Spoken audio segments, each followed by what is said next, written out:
মাটির চুলায় গোশ রান্না করতেছি। আসলে রান্না করতে যতটা না মানে কষ্ট হচ্ছে তার থেকে বেশি শান্তি লাগতেছে যে আমি আজকে মাটির চুলায় রান্না খাবো।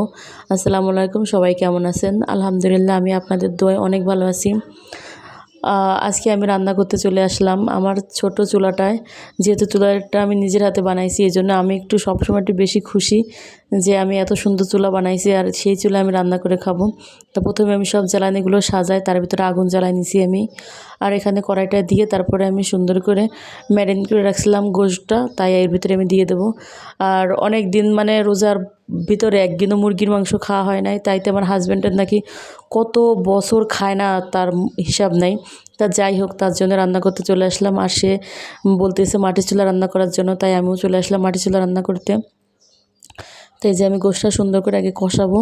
আসলে ছোট চুলা তো, তারপরে যে এত সুন্দর রান্না হচ্ছে এইটাই অনেক। আর এই কড়াইটা কিন্তু আমি মাটির চুলা রান্না করার জন্যই ব্যবহার করি, যেহেতু সব চুলার মানে সব জিনিসপত্রে কালি তো এইভাবে ফেলানো যাবে না আর এভাবে ধোয়াও যাবে না।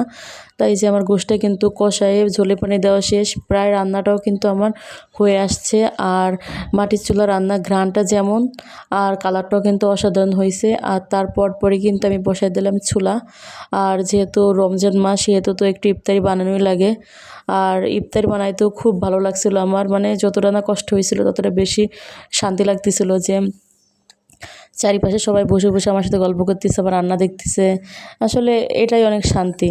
আর তার ভিতরে এই যে আমি দিয়ে দিলাম আমার সমস্ত মানে ইফতারি যেগুলো বানাতে চেয়েছিলাম তাদের বড়াগুলো। আর এখানে আমার জালটা কিন্তু তেমন জাল জ্বালানোর মতো কোনো কিছুই ছিল না। এই যে আমি মানে এটাকে আমরা বলি আর কি, অনেকে লাঠি বলে, আমরা মুঠা বলি। এই যে গরুর গোবর দিয়ে কিন্তু এটা বানানো শুকানো হয়েছে, তারপরে এটা জ্বালানো হিসেবে ব্যবহার করতে হয়েছে।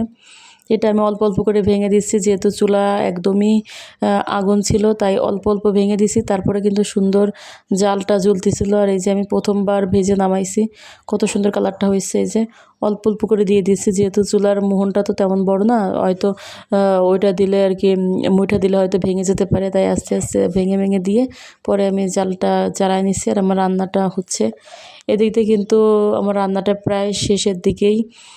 আর এটা রান্না করতে আজকে বেশি সময় লাগে নাই, যেহেতু আজকে চুলাটা তো কাঁচা না, চুলাটা পুরোই সম্পূর্ণ শুকনো ছিল, তাই রান্না করতে খুব তাড়াতাড়ি হয়ে গেছিলো। আর শেষের একটা মজার বিষয় কি, আজকে না আমি শেষে একটা জিনিস করছি রান্নার পরে, মানে অনেক বছর পর এই জিনিসটা করলাম। আর এই জিনিসটা আজকে আমি খাবো, আমার কাছে যে এত ভালো লাগতেছিল। যেহেতু চুলার আগুনটা এমনি বেশ ভালোই ছিল। এই যে আমার রান্নাটা কিন্তু শেষ। আর এই আগুনে কিন্তু যদি কিছু পোড়া না দিয়ে খাওয়া হয়, তাহলে তো আসলেই চুলোয় রান্না করার মানে মজাটা সার্থক হয় না। এই যে আমি দিয়ে দিলাম মিষ্টি আলু, আর এটা পোড়ায় খেতে যে এত ভালো লাগে। আপনারা যদি খেয়ে থাকেন অবশ্যই কমেন্ট করবেন।